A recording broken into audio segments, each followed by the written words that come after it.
আপনারা শুনলে অবাক হবেন, লন্ডনে আমি যে বাড়িতে থাকি তার পাশের বাড়ি ঝগড়া হচ্ছে। আমি আমার বাড়িওয়ালারে জিজ্ঞেস করলাম, 30 বছর লন্ডনে প্রোগ্রাম করি, লন্ডন, আমেরিকা, পৃথিবীর বহু দেশে, কি হয়েছে? পরে সকালবেলা জানতে পারলাম স্ত্রী তার স্বামীকে বলেছে যে আজকে আমার বয়ফ্রেন্ডের সঙ্গে ডেটিং আছে, সে রাত্রে আমার কাছে থাকবে, তুমি পাশের কোনো হোটেলে অথবা কোনো বন্ধুর বাড়ি গিয়ে থাকো। স্বামী বলছে এটা একটা কথা হইলো, তুমি আমার বউ, তুমি যাবে আরেকজনের সাথে, এটা কেমন কথা? রাগারাগি হয়েছে। স্ত্রী তখন 999 ডায়াল করেছে। 999 ডায়াল করার অর্থ হলো সর্তা। পুলিশের কাছে চলে গেছে। পুলিশ চলে আসছে, কি হয়েছে এখানে? কয় যে আমি আমার বন্ধু নিয়ে থাকবো, আমার স্বামীতে থাকতে দেবে না, আমার হিউম্যান রাইটস এর উপরে সে আঘাত করেছে। পুলিশ বলছে, আরে বেটা, তোমার বউ একজন বন্ধু নিয়ে থাকুক না, যে 10 জন বন্ধু নিয়ে, তা তোর কি?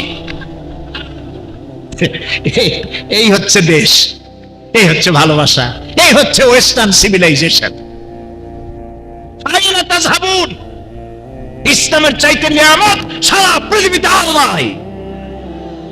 ইসলাম না থাকলে গোটা বিশ্ব পশুর বিচরণ ক্ষেত্র হয়ে যেত।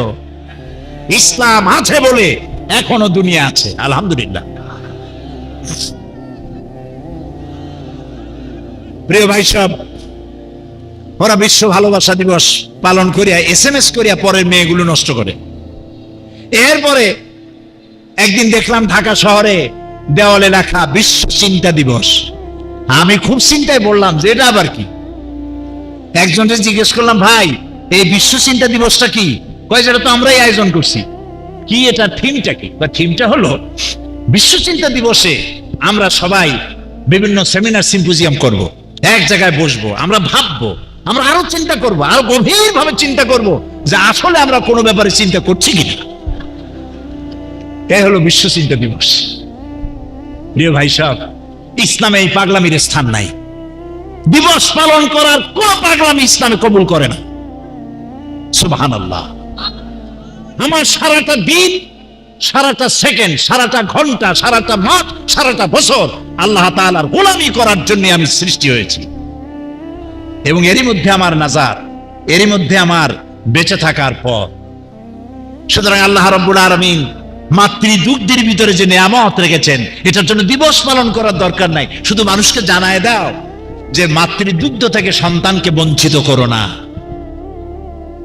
তাহলে সন্তানের ভালোবাসাও মা পাবে না। এটা নিয়ামত, এই নিয়ামত থেকে বাচ্চাকে বঞ্চিত করো না। প্রিয় ভাই সব, মানুষের শরীর হচ্ছে একটা আশ্চর্য মেশিন। লক্ষ কোটি সেল এবং নার্ভ সেল সহ জটিল মেশিনারি সমন্বয় তৈরি করা এ দেহ। এই দেহের মধ্যে দুটি জিনিস আছে গুরুত্বপূর্ণ, একটা হলো কন্ট্রোল রুম, আর একটা হলো জেনারেটর। কন্ট্রোল রুম কোনটা বলতে পারবেন? মাথা। আর জেনারেটর কোথায়? হার্ট। এই দুটো জিনিস মানুষকে, সবই নিয়ামত, কিন্তু এই দুইটা জিনিস মানুষকে পরিচালিত করে। আপনি আর আমি যা খাই, এটাকে বলা হয় কার্বোহাইড্রেট। কার্বোহাইড্রেট হচ্ছে চাউল জাতীয় খাদ্য, আটা জাতীয় খাদ্য, চিনি জাতীয় খাদ্য, ডাল জাতীয় খাদ্য। এই খাদ্যগুলো কার্বোহাইড্রেট। এগুলো খেলে পরে সুগার তৈরি হয়, রক্ত তৈরি হয়।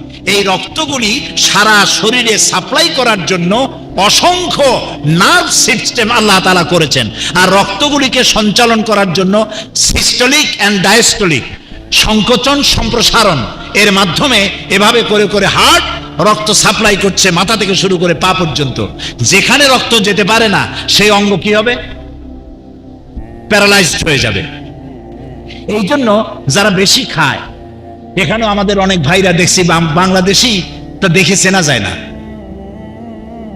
এই দেশি মনে হয়। হাঁটতে থাকলে দরজা হাত দিয়ে খোলা লাগে না, পেটের ধাক্কায় দরজা খোলা সারা। এত খান কেন? একটু কম খান। বেশি খায় লাভ নাই। খাইয়া মানুষ মরে না, না খাইয়া মানুষ মরে না, খাইয়া মরে। উট বানাইছি কেমনে তা কি দেখছো? এখন উট বানাইছে কেমনে সেই কথা আল্লাহ বললেন কেন?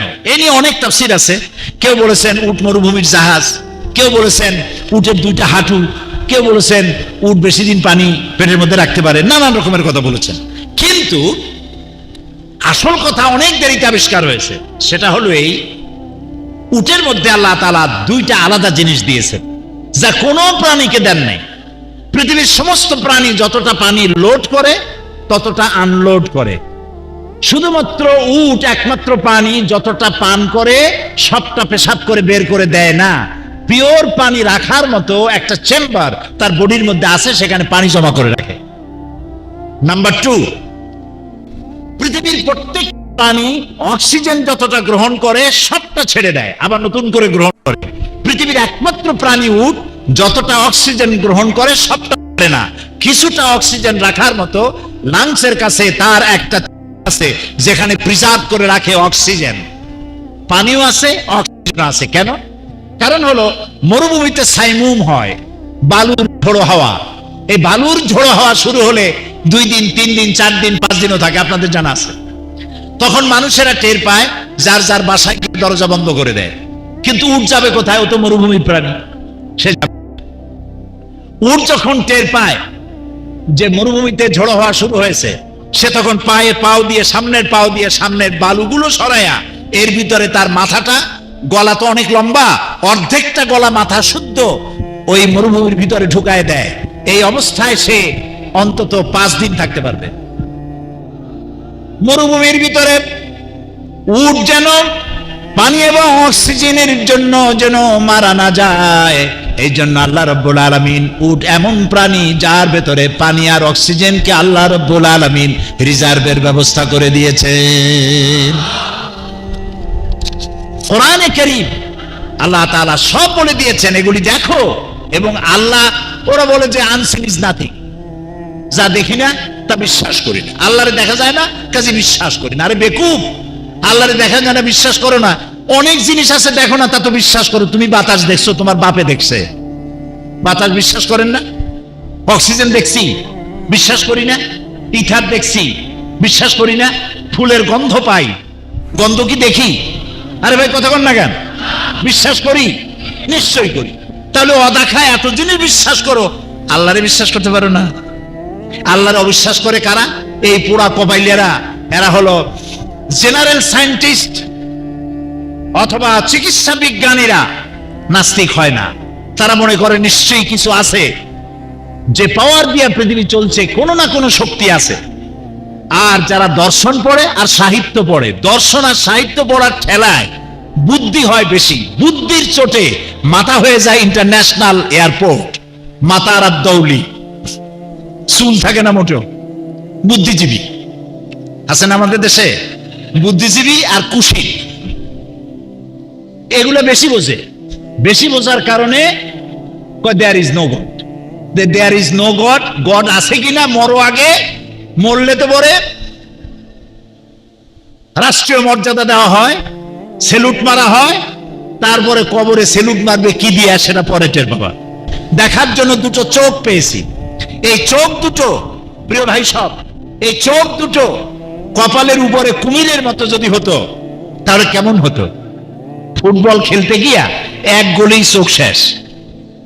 আসার খাইতেন, চোখ স্যান্ডউইচ হয়ে যেত। এই চোখ দুটোকে আল্লাহ তাআলা 2টা হাড্ডির মাঝখানে রাখছেন, দেখছেন তক্ক করে? সুবহানাল্লাহ বলবেন না? 2 হাড়ের মাঝখানে চোখ, যাতে করে আপনি ভুট হয়ে যদি পড়েন, বল এসে যদি লাগে, যে কোনো অবস্থায় চোখ সেভ হয়ে যাবে। সুবহানাল্লাহ। এই চোখের পাতায় দেওয়া হয়েছে কতগুলি পশম, যা দিয়ে আপনি পলক মারেন। এই চোখে যে পলক মারেন, তাকে আপনি ইচ্ছে করে মারেন না অটোমেটিক? অটোমেটিক। কেন? কারণ হলো এই পৃথিবীতে অসংখ্য পলুয়েশন, ধুলার বালি উড়ে বেড়াচ্ছে বাতাসের সাথে, চোখের মধ্যে প্রবেশ করছে। এটাকে ক্লিন করার কোনো ব্যবস্থা দুনিয়ার কাছে নাই। আপনার চোখ যাতে নষ্ট না হয়ে যায়, আল্লাহ রাব্বুল আলামিন চোখের মধ্যে এক প্রকারের মেডিসিন আকারে পানি রেখে দিয়েছেন। আপনি পলক মেরে মেরে প্রতি মুহূর্তে আল্লাহ রাব্বুল আলামিন ওই পলকের মাধ্যমে চোখকে ক্লিন করে দিতেছেন। সুবহানাল্লাহ, সুবহানাল্লাহ। চোখের শুকরিয়া, সারা জীবন যদি চোখের শুকরিয়া আদায় করতে চাই, সেজদা করে আদায় করতে পারবো কি? যার চোখ নাই সেই জানে কি নিয়ামত হারাইছে। আরে আমার মায়ের দেখি না, এই সুন্দর পৃথিবী দেখি না, চোখ কত বড় নিয়ামত। আল্লাহ তাআলা একদিকে সূরা বালাতে বলছেন, আলাম নাজআল লাহু আইনাইনি ওয়া লিসানান ওয়া শাফাতাইন, আমি কি তাকে দুটো চোখ দেই নাই? আমি কি তাকে একটি জিহ্বা এবং দুটি ওষ্ঠ দেই নাই? সুবহানাল্লাহ বলেন। আল্লাহ দুটো চোখ দিলেন, একটা জিহ্বা দিছেন। একটা জিহ্বা, একটা মেশিন কত টেস্ট গ্রহণ করছেন। একটা জিহ্বা দিয়া উটের গোশত মজা একরকম, খাসির আর এক রকম, মুরগির আর এক রকম, লুট্টে ফিশের আর এক রকম, শুটকি মাছের আর এক রকম, লাল শাকের একরকম, পুঁই শাকের আর এক রকম, হারিসের একরকম, সারিদের আর এক রকম, আপেলের একরকম, আঙ্গুরের একরকম, হাজারো টেস্ট একটা মেশিন দিয়া। সুবহানাল্লাহ বলেন। এই মেশিনের নাম কি? জিহ্বা। এরপরে রয়েছে 32টা দাঁত। কত বড় নিয়ামত! এই যে দাঁতগুলো আল্লাহ সাজায় দিয়েছেন, দাঁতের সাথে জিহ্বার দারুণ বন্ধুত্ব। জিহ্বা দাঁতের সাথে বন্ধুত্ব করতে চায়, কিন্তু দাঁত স্বীকার করতে চায় না। দেখছেন, দাঁতের মধ্যে যদি কিছু একটা ঢোকে, জিহ্বা যে কি গুতাগুতি করে ওটার বাইর করে দেওয়ার জন্য। কিন্তু এই দাঁতগুলি জিহ্বারে যদি কোনো কায়দায় পায়, এমন কামড় মারে।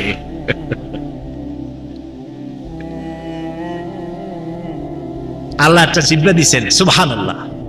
দুটা ঠোঁট দিছেন, আপনি ঠোঁট নাড়তেছেন, জিহ্বা নাড়তেছেন। আপনার মনের আবেগ এবং মনের বক্তব্যগুলো ভাষার আকর ধারণ করে অন্যের কানে পৌঁছে দিচ্ছে। সুবহানাল্লাহ, আল্লাহু আকবার। সুতরাং আল্লাহ রাব্বুল আলামিন এইভাবে করে সৃষ্টি করেছেন আর বলছেন, অফি আনফুসিকুম আফালা তুবসিরুন, আমি তোমাদের নিজেদের মধ্যে নিদর্শন, এমনকি তোমাদের নিজেদের মধ্যেও আমার নিদর্শন রয়েছে, তোমরা কি তা অনুধাবন করো না?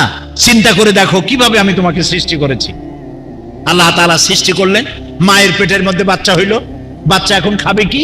যখন তার ক্ষুধা লাগলো, তার নারীর সাথে, মায়ের নারীর সাথে একটা সংযোগ করলো, এরকম একটা তার দিয়ে দিল। মায়ের মাসিক অসুখ বন্ধ আছে, এই রক্ত তারের মধ্য দিয়া আপনার বডি ফরমেশন হলো, বডি আস্তে আস্তে বাড়তে লাগলো। সুম্মা নুখরিজুকুম তিফলা, এরপরে বাচ্চার আকারে দুনিয়া আমি বের করে নিয়ে আসলাম। দুনিয়া যখন আসলাম তখন তারটা থাকলো? তাও জানেন। তারটা কি হলো? কেটে দেওয়া হলো। খাবারের জন্য একটা লাইন ছিল, সে লাইনটা কেটে দিল ডাক্তার। এখন খাবেন কি? আল্লাহ রাব্বুল আলামিন মায়ের পেটের ভিতরে যে খাবার দিয়েছিলেন, খাবার কেটে গেল, একটা সিঙ্গেল লাইন কেটে গেল। আল্লাহ রাব্বুল আলামিন বাচ্চার জন্য তার মায়ের বুকের ভিতরে ডাবল লাইন চালু করে দিলেন। মায়ের বুকের দুধ সন্তানের জন্য সব থেকে শ্রেষ্ঠ খাদ্য। এর ভিতরে ভিটামিন আছে, ক্যালসিয়াম আছে, প্রোটিন আছে, মেডিসিন আছে, পানি আছে। বাচ্চাকে 6 মাসের মধ্যে 1 ফোঁটা পানি খাওয়ানো লাগবে না। সুবহানাল্লাহ। আরে ভাই, সুবহানাল্লাহ কইতে ইচ্ছে করে না? এ হচ্ছে আল্লাহ তাআলা। বিজ্ঞানীরা এখন টের পাইছে যে মায়ের দুধ, এখন মাতৃ দিবস পালন করে, মাতৃ দুগ্ধ দিবস। দিবস দেখছেন কত বড় পাগল কারে কয়? মাতৃ দুগ্ধ দিবস, মাতৃ দিবস, পিতৃ দিবস, প্রবীণ দিবস, যৌবন দিবস, তারপরে আর কি, হ্যাঁ, বিশ্ব ভালোবাসা দিবস। আমি বলছি বিশ্ব ভালোবাসা দিবস নাম না থিয়া এটার নাম তো বিশ্ব বেহায়া দিবস। আরে ভাই, ভালোবাসা দিবস তো ওদের জন্য প্রয়োজন যাদের জীবনে কোনো ভালোবাসা নাই। আমার তো জন্মই হয়েছে ভালোবাসা দিয়া। সুবহানাল্লাহ। আদ-দীন ওয়ান নাসিহা, আমার ধর্মই আমার ভালোবাসা। সুবহানাল্লাহ। ওদের ভালোবাসা নাই। কাদের? নাম নিলাম না, বুঝে নেন। ছেলে তার মায়ের বিশ্বাস করে না, মা তার ছেলেকে ভক্তি করে না, স্বামী তার স্ত্রীকে বিশ্বাস করে না, স্ত্রীও তার মাকে, তার স্বামীকে বিশ্বাস করে না। প্রিয় ভাই সব, কোরআনের মুজিজা দেখুন। উদ্ভিদ বললাম, পানি বললাম, এবার বলছি মানব সৃষ্টি। মানব সৃষ্টি সম্পর্কে ডারউইনের থিওরি হচ্ছে মানুষ মানুষ না। আল ফ্রয়েড বলেছে মানুষ হচ্ছে সেক্স সর্বস্ব জীব। কার্ল মার্কস বলেছে মানুষ হচ্ছে পেট সর্বস্ব জীব। ডারউইন বলছে তোদের সবার কথা মিথ্যা, মানুষ আসলে মানুষই নেই। তো মানুষ কি? মানুষ হলো বান্দর। কোন বান্দরের বংশে সে জন্মগ্রহণ করছে আল্লাহ জানে। বান্দরের সাথে কি মানুষের সাজুজ্য সিমিলারিটি দেখেছে, আর উনি বলেছেন যে মানুষ বান্দরের থেকে আসছে। আচ্ছা ভাই, পাবদা মাছ দেখতে বোয়াল মাছের মতো, ঠিক না ভাই? কিন্তু কোন পাগলেও বলে যে পাবদা মাছের পূর্বপুরুষ হলো এই বোয়াল। এই পাবদা চেলাপুটি খাইয়ে খাইয়া বোয়াল হয়ে গেছে, বলে কেউ? কেউ বলে না। কিন্তু এই পাগলে বলেছে মানুষ আসছে বান্দর থেকে। এখন মানুষ আসলো থেকে, এই কথা ডারউইনের বাপেও বলতে পারবে না। মানুষ থেকে আসছে, কেমনে আসছে, এই কথা কে বলতে পারবে? আরো জোরে বলেন। আল্লাহ রাব্বুল আলামিন সূরা আত-তারিকের 5 নম্বর আয়াতে আল্লাহ তাআলা বলেন, ফালইয়ানজুরিল ইনসানু মিম্মা খুলিক খুলিকা মিম্মা দাফিকিন ইয়াখরুজু মিন বাইনিস সুলবি ওয়াত তারাইব। মানুষ এতটুকু লক্ষ্য করে না যে তাকে আমি কি জিনিস দিয়ে তৈরি করেছি। পিতার বক্ষপিঞ্জর, পিতার পৃষ্ঠদেশ এবং মাতার বক্ষপিঞ্জর থেকে সবেগে নির্গত এক ফোঁটা পানি দিয়ে আমি তাকে সৃষ্টি করেছি, এবং তাকে আমি ইয়াখলুকুকুম ফি বুতুনি উম্মাহাতিকুম খালকাম মিন বাদি খালকিন ফি যুলুমাতিন সালাত। 3টি অন্ধকারের ভেতরে আমি তাকে রেখেছি মায়ের পেটে। কয়টা অন্ধকার? 3টি অন্ধকারের মধ্যে রেখেছি। ভ্রূণ তত্ত্ববিদরা কোরআন নাজিলের 1400 বছর পরে আবিষ্কার করেছে। কোরআন নাজিলের 1400 বছর পরে ভ্রূণ তত্ত্ববিদরা আবিষ্কার করেছে যে সন্তান ভ্রূণটা মায়ের পেটে 3টা পর্দার আড়ালে থাকে। আর এই কথা 1400 বছর আগে কে বলেছেন? আল্লাহ তাআলা বলেছেন। 3টা পর্দার আড়াল। বিজ্ঞানীরা আবিষ্কার করলো 3টা পর্দার আড়াল। সেই 3টা পর্দা কি? 1 নম্বর হচ্ছে জননীর সম্মুখস্থ উদর প্রাচীর, অ্যাবডোমিনাল ওয়াল যেটাকে বলা হয় ডাক্তারি পরিভাষায়। 2 ইউট্রাইন ওয়াল, জরায়ু প্রাচীর। 3 অ্যামিনিওকোরনিক ওয়াল। এই 3টা ওয়ালের মধ্যে আল্লাহ তাআলা যুলুমাতিন সালাস, 3টি অন্ধকারের মধ্যে রাখা হয়। ফি কারারিন মাকিন, একটা সুরক্ষিত জায়গায় আমি তাকে রাখি, যেখানে কোনো জরা ব্যাধি কিছুই যেখানে ঢুকতে পারে না, এরকম একটা সুরক্ষিত জায়গায় আমি মানুষকে রেখে দিয়েছি। ثم خلقنا النطفة علقة فخلقنا العلقة مضغة فخلقنا المضغة عظاما فكسونا العظام لحما। তারপর শুক্র কণাকে জমাট বাঁধা রক্তে পরিণত করি। অতঃপর এই জমাট বাঁধা রক্তকে মাংসপিণ্ড আকারে গঠন করি। তারপর এই মাংসপিণ্ড দিয়ে অস্থি এবং মজ্জাগুলোতে মাংস দিয়ে ছেড়ে দেই। সুবহানাল্লাহ। কচি কচি হাড়, এই হাড়ের উপরে আল্লাহ তাআলা সুন্দর করে সুগঠিত করেন। সূরা ইনফিতারের 7 এবং 8 নম্বর আয়াতে আল্লাহ বলছেন, আল্লাযী খালাকাকা ফাসাওয়াকা ফাআদালাক ফি আইয়ি সূরাতিন মা শাআ রাক্কাবাক। তিনি আল্লাহ যিনি তোমাকে সৃষ্টি করেছেন যথাযথভাবে, তোমাকে সুবিন্যস্ত করেছেন এবং যেমন খুশি তেমন প্রকৃতিতে তোমাকে সংযোজিত করেছেন। ফি আইয়ি সূরাতিন মা শাআ রাক্কাবাক। রাক্কাবা ইউরাক্কিবু তারকিবান। এই যে জোড়া পদ্ধতি, দেখুন তো, এই যে আঙ্গুল, আপনি কি জানেন আপনার আঙ্গুলের মাথা থেকে বাহু পর্যন্ত কয়টা জোড়া আছে? গুনেন নাই, কিলাকিলি করে তো সময় পান নাই। আপনার নিজের হাত, অথচ গুনে দেখেন নাই কয়টা কবজা আছে। আপনার আঙ্গুলের মাথা থেকে শুরু করে বাহু পর্যন্ত 6টা জোড়া আছে। কয়টা জোড়া? 6টা জোড়া। আঙ্গুলগুলোর ভিতরে যদি জোড়া না থাকতো, কবজা বুঝেন তো, এই কবজা যদি না থাকতো তাহলে এটা হাত হইতো না, এটা হয়তো একটা কাঁটা চামচ। বুঝেন তো, কাঁটা চামচ। এই দিয়ে হাত আপনি নিজে মাখাইতেও পারতেন না নিজের খাবার। এই কোনোতে যদি কবজা না থাকতো, হাত ক্লোজ হয়ে মুখে খাবার দিতে পারতো না, হাত হইতো একখান লাঠি। তাহলে আপনি এই লাঠি দিয়া 2 জনে খাইতে বসতেন 2 হাতের মাথায়।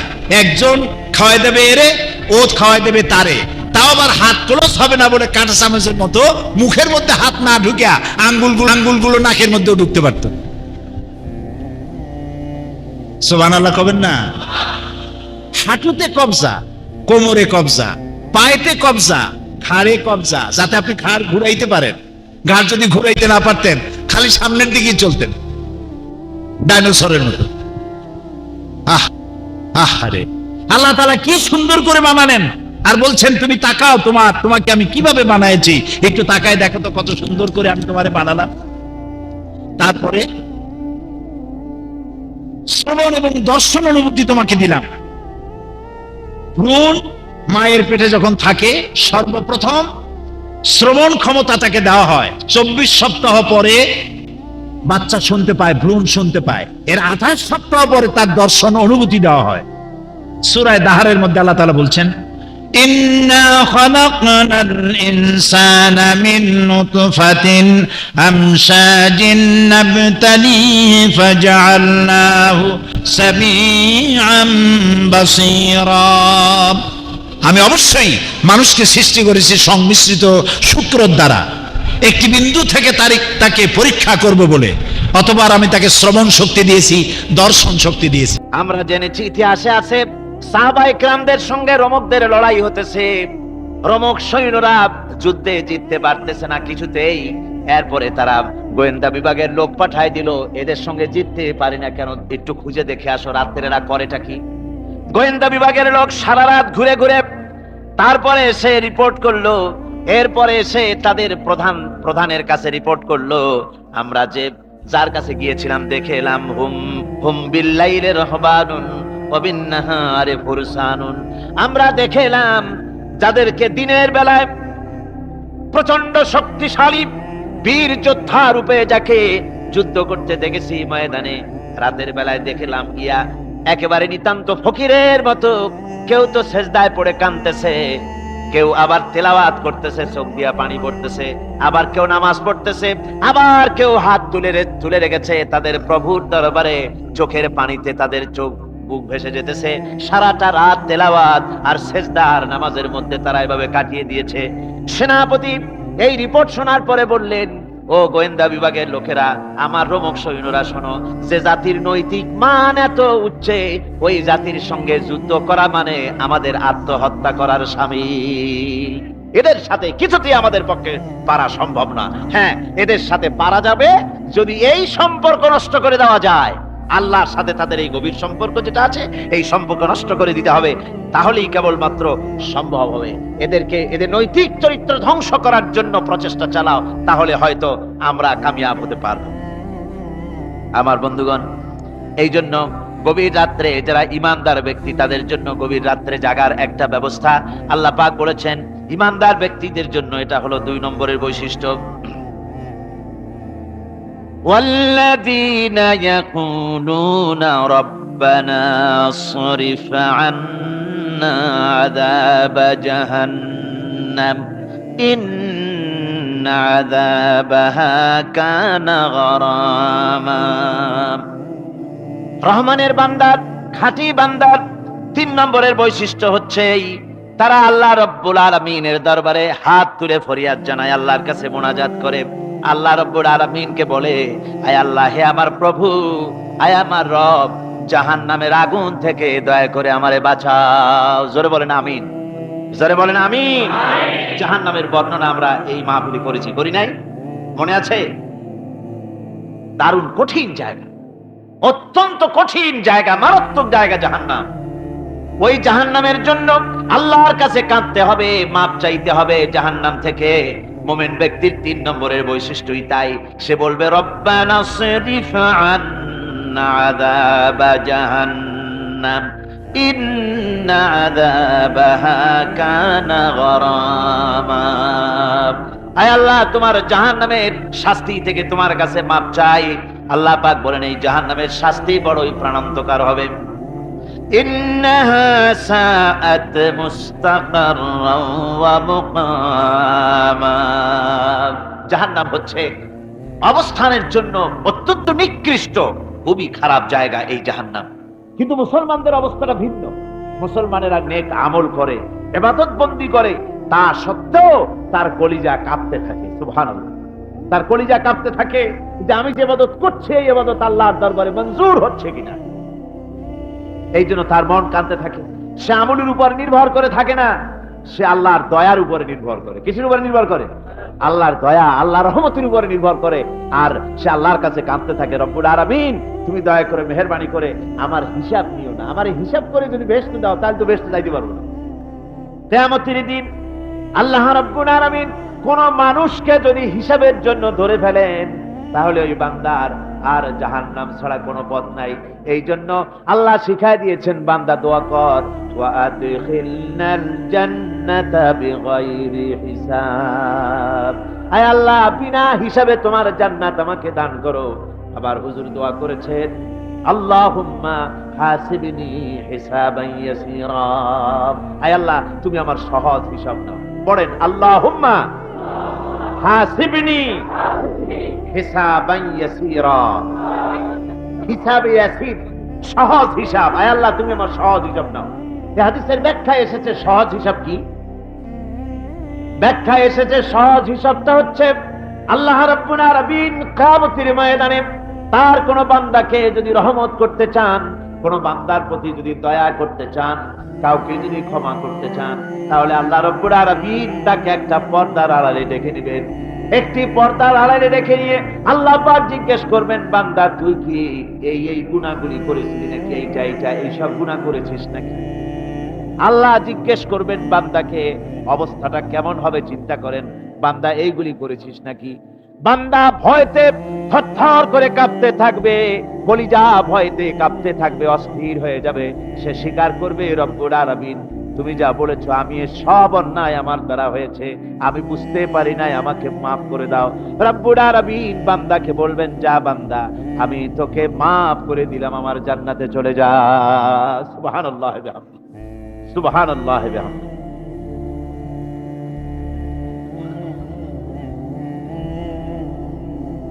সুতরাং জাহান্নামের শাস্তি থেকে সব সময়ের জন্য আল্লাহর কাছে মাফ চাইতে হবে। والذين إذا أنفقوا لم يسرفوا ولم يقتروا وكان بين ذلك قواما, রহমানের প্রকৃত খাঁটি বান্দা তারা, যারা নাকি যখন খরচ করে খরচের সময় বেহুদা খরচ করে না, আবার খরচের ভিতরে কার্পণ্যতাও তারা করে না। ওয়াকানা বাইনা যালিকা কাওয়ামা, এই দুইয়ের মাঝে তারা ভারসাম্য রক্ষা করে, মধ্যম নীতি অবলম্বন করে চলে। তার মানে হলো পয়সা আছে বলি এই পয়সা দিয়ে তারা মদ খায় না, জুয়া খেলে না, বিনা বাজার ইত্যাদি শয়তানি বদমাশি সিনেমা হল ইত্যাদি বানায়া পাপের বোঝা বাড়ায় না। তারা অতিরিক্ত কোনো খরচ করে না, আবার অর্থ পূজারী ব্যক্তির মতো কার্পণ্যতাও তারা করে না। দুইয়ের মাঝে তারা ভারসাম্য রক্ষা করে। এক শ্রেণীর লোক আছে মাল শুধু জমায়, খরচ টরচ করে না। কোরআন শরীফে বলা হয়েছে, আল্লাযী জামা মালান ওয়া আদ্দাদা, মাল জমা করে আর গুনতে থাকে, মাঝে মধ্যে আবার টেলিফোন করে, হ্যালো সোনালী ব্যাংকের ম্যানেজার সাহেব নাকি? বলে হ্যাঁ, দেখুন তো আমার আমলনামাটায় কত আছে এখন। হিসাব টিসাব করে আর তাড়াতাড়ি, এখন তো আর আমলনামা দেখতে সময় লাগে না, তাড়াতাড়ি দেখা যায়। আগে যেমন ব্যাংকে গিয়ে যদি জানতে কেউ চাইতো যে আমার ডেবিট কত, ক্রেডিট কত, ব্যালেন্স কত ইত্যাদি জানতে চাইলে তাকে একেবারে সেই লেজার খোলা লাগে, বিরাট বিরাট বই, বড় বড় কিতাব যা গরুর গাড়ি দিয়ে টানা লাগে, এত বিশাল বিশাল বই ছিল। এখন সেগুলি সংক্ষিপ্ত হয়ে একেবারে কম্পিউটারের মধ্যে ঢুকানো হয়েছে। কম্পিউটারের ভেতরে রয়েছে একটা ছোট্ট যন্ত্র যার নাম হলো মাইক্রোচিপস, একেবারে এতটুকু ছোট্ট মাইক্রোচিপস। এই মাইক্রোচিপসের ভেতরে হাজার হাজার ক্লায়েন্টসদের ডেবিট ক্রেডিট, তাদের ট্রানজাকশন, তাদের ব্যালেন্স সবকিছু রয়ে গেছে। আপনি যখনই জিজ্ঞেস করবেন সে বাটন একটা দাবালো আর সাথে সাথে স্ক্রিনে এসে গেল আপনার নাম কি, বাপের নাম কি, দাদার নাম কি, কত টাকা জমা করছিলেন, কোন কোন তারিখ উঠাইছেন, হাতে কত, নিছেন কত, 14 গোষ্ঠীর ইতিহাস একটা চাপে চলে আসে। তো আমি মানুষকে এভাবে বলি যে এই বুদ্ধিটা যিনি দিলেন, লোকেরা বলে তো কয় যে কিয়ামতের দিন আল্লাহ নাকি আমলনামা দিবে মানুষের সামনে হাজির করে আনে, ইমানদারের সামনের থেকে ডান হাতে, বেঈমানের পিছন থেকে কোন হাতে, বাঁ হাতে। এখন ওই আমলনামা সারা জীবনে যত কথা বলছি, যত কাজ করছি সব তাতে লেখা থাকবে। তাহলে সেটা তো একটা বিশাল একটা বই হবে, তো আমরা হাতে করে ধরবই বা কেমনে, আর ওটা হবেই বা কেমনে, আর ওটা পড়বই বা কেমনে। এখন তো বুঝতে সহজ হয়েছে কেমনে পড়বেন, মানুষের মাথায় যদি এই বুদ্ধি আসে, একটা ছোট্ট মাইক্রোচিপসের ভেতরে যদি হাজার হাজার ক্লায়েন্টদের কোটি কোটি শত শত সহস্র কোটি একটা মাইক্রোচিপসের ভিতরে ঢুকানো যায়, তাহলে এই বুদ্ধি যিনি দিলেন তিনি বুঝি এর চাইতেও ছোট্ট বইয়ের মধ্যে আপনার আমলনামা উঠাইতে পারবে না নাকি? যারা বলেন পারবে কিনা? নিশ্চয়ই পারবেন, হাজার বার পারবেন। বন্ধুগণ, সুতরাং এরা মাল জমা করে আর গনে, জিজ্ঞেস করে ম্যানেজার সাহেব কত হয়েছে, বলে যে এত লক্ষ এত, তখন আবার চিন্তা হয় যে আরো কত টাকা জমাইতে পারলে কোটি হয়, তারপরে আরো 200 কোটি হয়, এভাবে তারা জমাইতে থাকে, খরচ করে না। তো এ ব্যাপারে সন্তানের জন্য, সন্তানদের জন্য খরচ যেটা লাগে সেটা স্ত্রী পুত্র সন্তান আত্মীয় স্বজন যে আছে যা তাদের জন্য যে পরিমাণ খরচ করা লাগে তা যদি না করে তাহলে এটা হচ্ছে বখিলি। আর খরচ করতে গিয়ে যদি বেশি করে তাহলে সেটা হচ্ছে বেহুদা খরচ। এখন এই বেহুদা খরচ থেকে আমাদেরকে বাঁচতে বলা হয়েছে।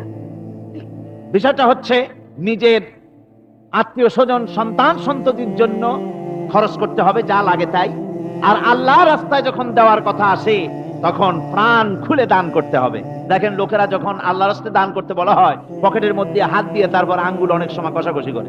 একজনে জিজ্ঞেস করলাম, মিয়া পয়সা দিবাতে এত পকেটে হাত রাখিয়া বাইরে করো না মোটে? কয় যে ঘষে দেখতেছি শিখি না 10 পাই। তাহলে এইভাবে আল্লাহর রাস্তায় দেওয়ার সময় এই যে কার্পণ্যতা, এই কার্পণ্যতা মানুষকে তাকে শেষ করে দেয়, তার ঈমানকে নষ্ট করে দেয়। আর পয়সা আছে বলে বেশি খরচ করতে হবে, যেমন বিবাহে লোকেরা খরচ করে আমাদের দেশে, কোরবানি করতে গিয়ে খরচ করে। হ্যাঁ, কোরবানি করবেন, আপনি ভালো একটা কোরবানি করবেন, আপনার পয়সা যেমন আছেন তেমন, কিন্তু 50,000 টাকা দাম দিয়ে একটা গরু কিনা সেই গরুর গলায় মালা দিয়া এরপরে সারা শহরে প্রদর্শনী করতে হবে, এর কোনো যুক্তি নাই। আছে কোনো যুক্তি? যদি তা হয় তাহলে ওই গরু যিনি কেনেন তারও গলায় মালাই দিয়া দুজনে একসাথেই ঘুরানো দরকার, বুঝলেন? আমার বন্ধুগণ, আপনি কোরবানি করবেন, কোরবানি আপনার 10,000 টাকায় হয়ে যেতে পারে, 15,000 টাকায় হয়ে যেতে পারে, বাকি টাকাগুলি আল্লাহর রাস্তায় খয়রাত করে দেন। কত গরিব আত্মীয় আছে তাদের দিয়ে দেন। 50,000 টাকা দিয়ে বিরাট বাজারের সেরা গরু খরিদ করে কোরবানি দিচ্ছেন। অর্থটা কি? মানুষকে দেখাচ্ছেন আল্লাহর দরবারের গোশত যাবে না, চামড়া যাবে না, রক্ত যাবে না, যাবে আপনার নিয়ত। কি যাবে? নিয়ত। সুতরাং আল্লাহ রাস্তায় যখন খরচ করবেন সেই খরচ করার ব্যাপারে তখনও নিয়তটা দেখতে হবে। হালাল পথে খরচ করতে গেলেও নিয়তটা দেখতে হবে, এবং তখনও বেহুদা খরচ করা যাবে না। বিবাহে যেভাবে খরচ আজকাল করে মানুষেরা, হুজুর সাল্লাল্লাহু আলাইহি ওয়াসাল্লাম বলেছেন যে বিবাহে যত খরচ কম সেই বিবাহ তত বরকতপূর্ণ। আর আমরা মনে করি বিবাহে যত বেশি খরচ বাড়ানো যায় ততই এটা বেশি শানদার হবে, উল্টা চিন্তা করছি। আল্লাহ রাব্বুল আলামিন এরপরে বলছেন, والذين لا يدعون مع الله إلها آخر ولا يقتلون النفس التي حرم الله إلا بالحق ولا يزنون ومن يفعل ذلك يلقى أثاما। আর রহমানের খাঁটি বান্দা যারা, তাদের 5 নম্বরের বৈশিষ্ট্য হচ্ছে যে তারা আল্লাহর সাথে, আল্লাহকে বাদ দিয়ে অন্য কাউকে ইলাহা বলে, মাবুদ বলে ডাকে না। এই ব্যাপারেও ব্যাখ্যা আমরা এই মাহফিলে দিয়েছি, মনে আছেন আপনাদের? আল্লাহ ছাড়া অন্য কাউকে ইলাহা বলে ডাকা যাবে না। ওয়ালা ইয়াকতুলুনা আন-নাফসাল্লাতী হারামাল্লাহু ইল্লা বিল হক। আর আল্লাহ যে সমস্ত প্রাণকে, আর ওই লোকেরা যারা নাকি আল্লাহ ছাড়া ঈমান রহমানের বান্দা যারা, তারা একদিকে তো আল্লাহ ছাড়া অন্য কাউকে ডাকে না, মাবুদ বলে স্বীকার করে না, অন্যদিকে আল্লাহর হারাম করা প্রাণগুলিকে তারা ধ্বংস করে না। অর্থাৎ আল্লাহ যাদেরকে হত্যা করতে নিষেধ করেছেন, প্রাণীদেরকে হত্যা করতে, মানুষ হত্যা করতে নিষেধ করেছেন, আল্লাহর নিষেধ, আল্লাহ যেগুলি জায়েজ করেছেন সেগুলি বাদ দিয়ে হত্যা করা, এগুলি তারা করে না। ওয়ালা ইয়াজনুন, আর তারা জিনা ব্যভিচারেও লিপ্ত হয় না।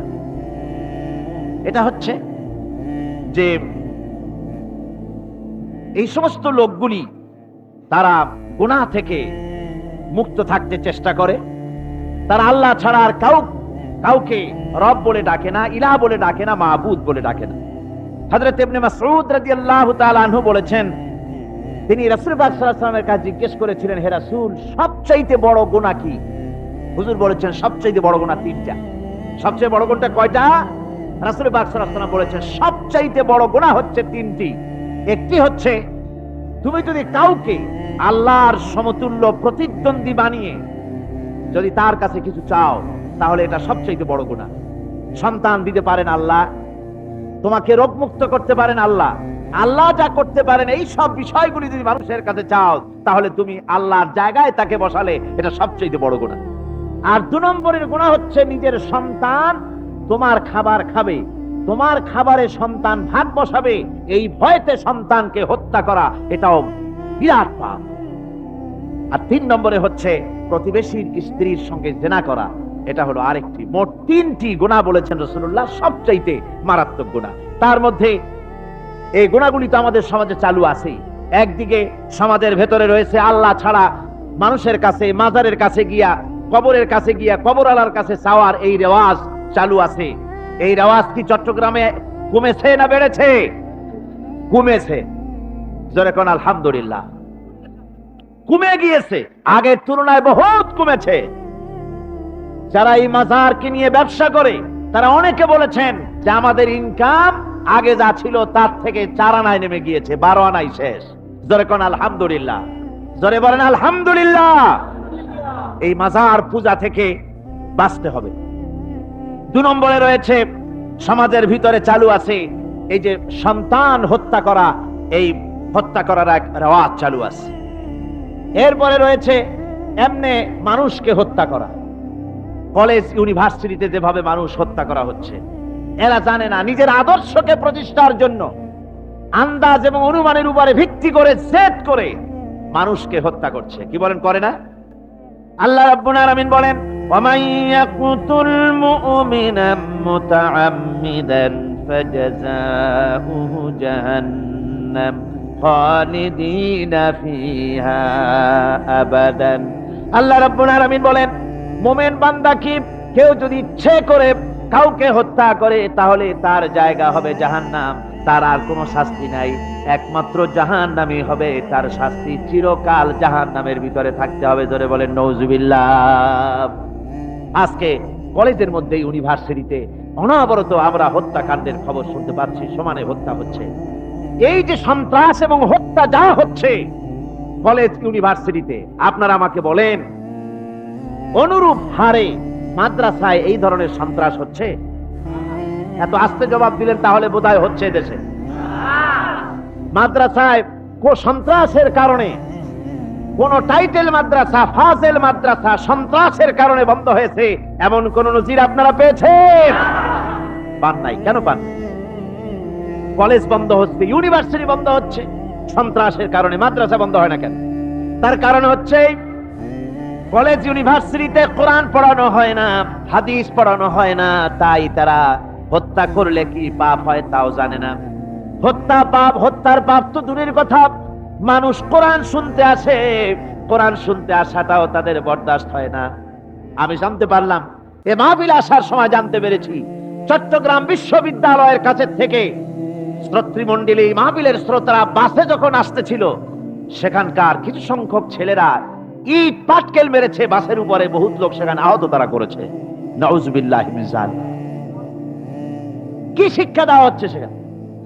কিন্তু মাদ্রাসায় তো হচ্ছে না। কেন হয় না? তার কারণ হচ্ছে মাদ্রাসাগুলিতে কোরআনে কারীম পড়ানো হয়, রাসূলুল্লাহর হাদিস পড়ানো হয়, সেখানে জানানো হয়, এই কথাগুলি পড়ানো হয়, যদি কেউ কাউকে হত্যা করে জাহান্নাম ছাড়া কোনো জায়গা থাকবে না, চিরকাল জাহান্নামে থাকতে হবে, এই ভয়তে ওরা হত্যার ভিতরে যায় না। এই জীবন জীবন নয়, পরকাল আছে, কিয়ামতের দিন আল্লাহর দরবারে দাঁড়ায়া জীবনের সবকিছুর হিসাব দিতে হবে। এই জন্য তারা এসব জানে বলে, এসব তাদের রক্তে মাংসের ভিতরে ঢুকানো আছে বলে তারা চুরি, ডাকাতি, জেনা, ব্যভিচার, হত্যার দিকে তত যায় না যত এরা যায়। ঠিক কিনা বলে? কলেজ ইউনিভার্সিটিতে আজকে কোরআন শরীফ পড়ানো হয় না। মাদ্রাসা এবং মসজিদে, মাদ্রাসাগুলিতে যে কারণে সন্ত্রাস হয় না, ওই কারণটা যদি কলেজ ইউনিভার্সিটিতে ঢুকানো যায় তাহলে সন্ত্রাস বন্ধ হতে পারে। ঠিক কিনা কর আমার ভাইরা? আজ বাংলাদেশে যে কয়টা ইউনিভার্সিটি আর যতগুলি কলেজ আছে, এদেশের সাধারণ মানুষের রক্তার্জিত পয়সা দিয়েই এই কলেজ ইউনিভার্সিটি চালানো হয়, কিন্তু সেখানে কোরআন শরীফের তাফসীর পড়ানো হয় না, হাদিস শরীফ পড়ানো হয় না, হয় সব পড়ানো হয় কিন্তু কোরআনে কারীমের তাফসীর পড়ানো হয় না, হাদিস শরীফ পড়ানো হয় না। যদি ওই কলেজ ইউনিভার্সিটির ছাত্রগুলিকে কোরআন শরীফ পড়ানো হতো, কোরআনের তাফসীর পড়ানো হতো, কলেজ ইউনিভার্সিটিতে হাদিস শরীফ যদি পড়ানো হতো, ইসলামের অর্থনীতি সমাজনীতি যদি পড়ানো হতো, তাহলে কলেজ আর ইউনিভার্সিটি গোটা জাতিকে মাস্তান আর গুন্ডা উপহার দিত না, খালিদ বিন ওলীদের মতো মুজাহিদ উপহার দিত। জোরে বলেন সুবহানাল্লাহ। আজকে গোটা জাতির চিন্তা চেতনা ধারণার বহির্ভূত সেখান থেকে সন্তান আমরা পাচ্ছি। আজকে সেখানে ছেলে পাঠাচ্ছে বাপ, ছেলে পাঠাচ্ছে, ছেলে লেখাপড়া করে সেখান থেকে ভালোভাবে পাশ করে আসবে, চাকরি বাকরি করবে, মা বাপের সুখের কারণ হবে। কিন্তু দেখা যায় কিছুদিন পর সেখান থেকে চলে আসে সন্তান লাশ হয়ে বাপের ঘরে ফিরে এলো। কি শিক্ষা হচ্ছে? এই শিক্ষা ব্যবস্থার আমূল পরিবর্তন হওয়া দরকার। আপনারা অবাক হবেন, শিক্ষা ব্যবস্থার পরিবর্তন হওয়া দূরের কথা, কোরআন হাদিস কলেজ ইউনিভার্সিটিতে পড়ানো তো দূরের কথা, নামাজের জন্য কোনো তাগিদ নাই। কোন কলেজে কোন ইউনিভার্সিটিতে এরকমের তাগিদ আছে যে যারা মুসলমান ছাত্র জোহরের আযান হয়ে যাবে সব ছাত্র শিক্ষককে বাই হুক এন্ড ক্রুক মসজিদে যেতে হবে, 5 ওয়াক্ত নামাজ বা জামাত আদায় করতে হবে, এমন হুকুম আছে? আছে। এর পরেও ছেলেরা যে যতটুকুন ভালো আছে, অত বাস ভাঙছে ইউনিভার্সিটির সামনে পাইয়া, ওরা লাঠি ঠ্যাঙ্গা নিয়ে যে দূর আসে না, এই তো কপাল। কথা বুঝতে পেরেছেন? ওদের তো কিছু শিখানো হয় না, কিচ্ছু, অর্থাৎ চরিত্র সৃষ্টি তাদের করানো হয় না। নামাজের তাগিদ নাই, রোজার তাগিদ নাই, ও যেন একটা আলাদা জগৎ। যুবতী মেয়ে, যুবতী ছেলে, যুবক ছেলে পড়াশোনা করে কো এডুকেশন, সহশিক্ষায় একসাথে যুবক পুরুষ আর যুবতী মহিলা একসাথে ওঠা বসা করছে, একসাথে পিকনিক করতে কোথায় হারায় যাচ্ছে, কি করতেছে না করতেছে দেখারও কেউ নাই। জোরে কর নাউযুবিল্লাহ। আল্লাহ রাব্বুল আলামিন বলেন এভাবে করে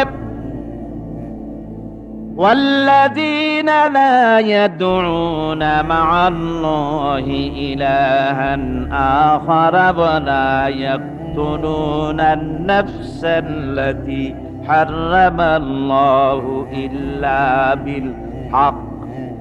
তারা হত্যা থেকে বিরত থাকে, মানুষকে হত্যা করে না। ومن ولا يزنون, আর তারা ব্যভিচার করে না, জিনা ব্যভিচার করে না। জিনা ব্যভিচার সম্পর্কে কোরআন শরীফ বলছে ওয়ালা তাকরাবুজ জিনা ইন্নাহু কানা ফাহিশাতান ওয়া সাআ সাবিলা। জিনা করা তো দূরের কথা, আল্লাহ পাক বলছেন জিনার নিকটবর্তী হয় না। জিনার নিকটবর্তী মানুষ হয় কিভাবে?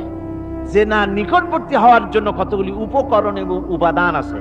তা হচ্ছে অশ্লীল নৃত্য গীত, তা হচ্ছে যৌন আবেদনমূলক পত্র পত্রিকা, তা হচ্ছে অশ্লীল ছায়াছবি, তা হচ্ছে নারী সৌন্দর্যের প্রদর্শনী। এই সব জিনিসগুলি মানুষকে জেনার দিকে আকৃষ্ট করে। এসব কি আমাদের সমাজে চালু আছে? আমাদের সমাজে আছে? তো জেনার উপকরণ কি কি বললাম? জেনার উপকরণ হচ্ছে সহশিক্ষা, জেনার উপকরণ হচ্ছে নারীর সৌন্দর্য প্রদর্শনী, জেনার উপকরণ হচ্ছে অশ্লীল পত্র পত্রিকা এবং অশ্লীল ছায়াছবি। এগুলি মানুষকে জেনার দিকে আকৃষ্ট করে, উদ্বুদ্ধ করে। এসব আমাদের সমাজে চালু আছে। ব্যাঙ্গের ছাতার মতো ভিডিও ক্লাব চালু হয়েছে শহরের কোনায় কোনায়, রাস্তার মোড়ে মোড়ে। আর এ দিয়ে ছবি এনে মানুষ দেখতে থাকে আর চরিত্র নষ্ট হতে থাকে। আল্লাহ পাকের পরে বলেন ইউদাআফ লাহুল আযাবু ইয়াওমাল কিয়ামাতি ওয়া ইয়াখলুদ ফীহি মুহানা। এই সব কাজ যারা করবে, আল্লাহকে বাদ দিয়ে যারা আল্লাহকে বাদ দিয়ে অন্যকে মাবুদ বলে ডাকবে আর হত্যা করবে, জিনা করবে, আল্লাহ বলেন তাদেরকে কিয়ামতের দিন পুনঃ পুনঃ আযাব দেওয়া হবে। আর তাদেরকে ওয়ায়াখলুদ ফীহি মুহানা, তারা বড় লাঞ্ছনার জীবন যাপন করবে, সেখানে লাঞ্ছনার সাথে তারা বসবাস করবে। ইল্লা মান তাবা ওয়া আমানা ওয়া আমিলা আমালান সালিহান ফাউলাইকা ইউবাদদিলুল্লাহু সাইয়্যাতিহিম হাসানাত ওয়া কানাল্লাহু গফুর গফুরার রহিমা। ইল্লা মান তাবা, এই সমস্ত আযাব থেকে বাঁচবে কারা? বাঁচবে সেই সব লোক যারা তওবা করেছে এবং নেক আমল করেছে। ফাউলাইকা ইউবাদদিলুল্লাহু সাইয়্যাতিহিম হাসানাত, আল্লাহ রাব্বুল আলামিন তাদের অন্যায় ত্রুটিপূর্ণ কাজগুলিকে ভালো দিয়ে বদলে দিবেন। সুবহানাল্লাহি ওয়া বিহামদিহি। ওয়া কানা আল্লাহু গফুরুর রহিমা, আর আল্লাহ পাক হচ্ছেন বড় ক্ষমাশীল এবং দয়াবান। এই সুসংবাদ তাদের জন্য যাদের জীবন নানা প্রকারের অপরাধে কলঙ্কিত করেছে যারা, এবং নিজেদেরকে সংশোধন করতে এখন ইচ্ছুক। কোরআনে কারীমের ভিতরে আল্লাহ পাক বলেন, সারা রাত ঘুমাতে আল্লাহ নিষেধ করেছেন। সারা রাত যেন ঘুমায় না, পাইকারি দরে ঘুমায় না, একটু জাগো। ওয়াজকুর ইসমা রাব্বিকা বুকরাতাও ওয়া আসীলা, সকাল এবং সন্ধ্যায় তোমার প্রভুর, তোমার রবের জিকির করো, স্মরণ করো। ওয়া মিনাল লাইলি ফাসজুদ লাহু ওয়া সাব্বিহু লাইলান তাওয়িলা, তোমার রাতের বেলায় রাতের একটা অংশ সেজদায় অবনত হও, আর রাতের দীর্ঘ সময় ঘুমায় থেকো না। হয় একটা লম্বা সময় ঘুমাও, কিন্তু একটা অংশ রাখো যে সময় তুমি আমার দরবারে সেজদায় পড়ে যাবে, কাঁদবে। আমার বন্ধুগণ, রাতটা ওয়াজআলনাল লাইলা সুবাতা, আল্লাহ রাব্বুল আলামিন ওয়াজআলনা সুবাতা ওয়াজআলনান নাওমা সুবাতা ওয়াজআলনাল লাইলা লিবাসা, ঘুমকে বানাইছেন আল্লাহ শান্তির বাহন, আর রাতকে করেছেন আচ্ছাদন। রাতকে কি করেছেন? আচ্ছাদন। রাতকে একটা পর্দা লাগিয়ে দিয়েছেন, রাতের পর্দা। যেহেতু প্রেম ভালোবাসা ঢোল পিটায় করা যায় না। ঢোল পিটায় প্রেম করা যায়? যায় না। মানুষকে দেখায় দেখায় প্রেম ভালোবাসা করা যায় না। এটা হলো দুনিয়ার রীতিনীতি, দুনিয়ায় যেটা মানুষেরা করে। আসল সবচাইতে বড় ভালোবাসার পাত্র হলেন আল্লাহ, মাশুক হলেন আল্লাহ, আশেক হলো মানুষ। আশেক এবং মাশুকের ভিতরে প্রেম বিনিময় হবে, ভালোবাসার আদান প্রদান হবে, কথোপকথন হবে।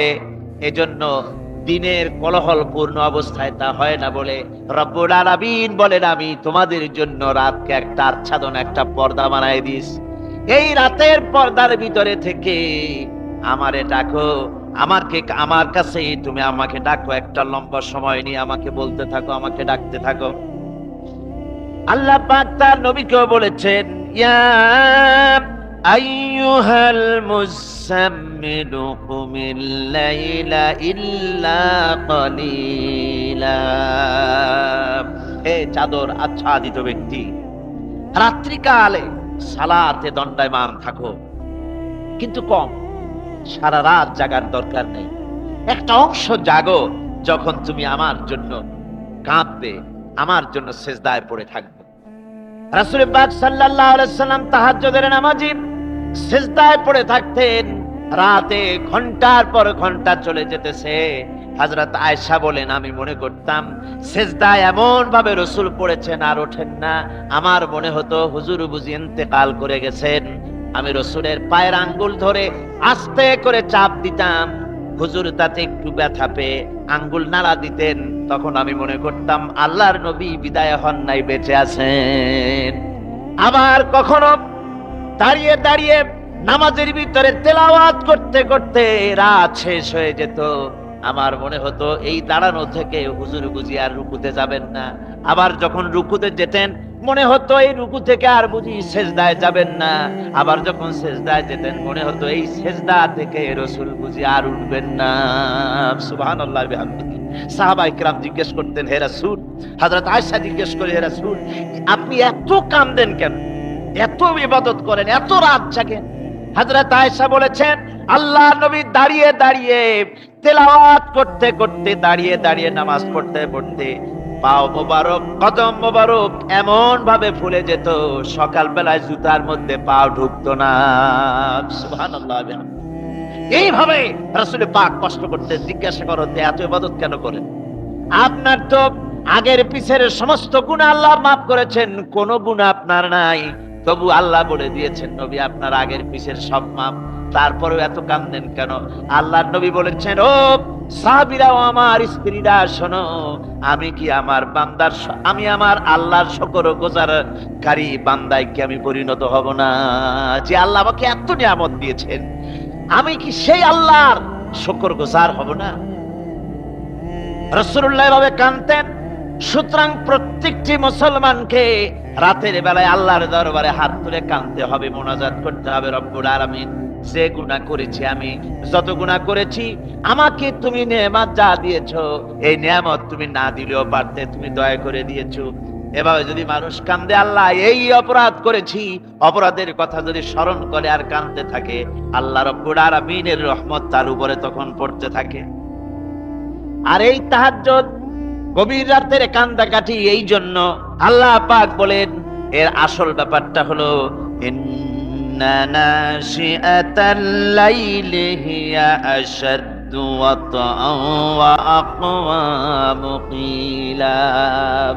আসল ব্যাপার হলো এই প্রকৃতপক্ষে রাতের বেলায় যে নামাজটা হয়, শয্যা ত্যাগ করে মানুষ যে নামাজ পড়তে দাঁড়ায়, এতে করে তার আত্মসংযমের ট্রেনিং হয়ে যায়, আল্লাহর সঙ্গে মহব্বত কায়েম হয়ে যায়। ইসলামী আন্দোলনের বিজয়ের জন্য কর্মীদের এটা সবচাইতে বড় ওষুধ।